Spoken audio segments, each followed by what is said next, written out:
Heatoidufestival Grillfest.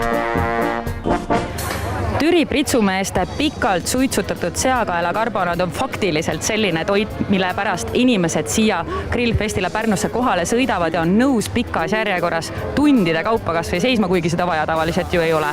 Aga Arvi, nüüd oled sa teinud sellise grilliaabitsa koostanud koos oma abikaasaga, et inimestel on võimalik igal ajal seda sama delikatessi kodus valmistada. Retsept on sul siin raamatus näha kenasti.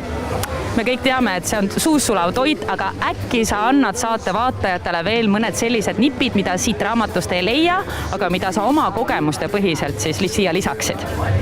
Jaa, et tegelikult asi algabki sellest, et meie retseptid on kõik alati lihtsad, et oleks kõigil hästi teostatavad. Mingit saladusi asju siin ei ole, tegemist peab olema sul korralik liha, kindlasti see on number 1, mis sul olemas peab olema, soolpipar peab sul olemas olema ja väga hea seltskond ja sõpruskond peab olema. Ja seda liha kindlasti ei saa muud moodi teha, kui te peate omama korraliku parvekahju. Nii lihtne see ongi.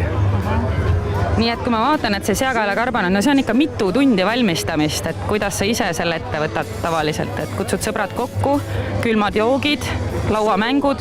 Jaa, just, et tegelikult see on pikk protsess, et ütleme niimoodi, et kui grillipidu pidada, siis tegelikult tulebki oma aeg planeerida selliselt, et sa kiirustada ei tohiks, lepid sõpradega kokku, mis menüüsse päeval paned, hommikupoole alustad kergete roogadega ja muidugi see liha tuleb kõigepealt ette valmistada ja panna mõnusalt ahju suitsema, madala temperatuuriga ja head peod kestavad alati kuni 12 tundi.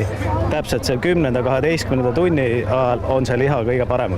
Ja selline peaks siis olema selle retsepti tulemusi?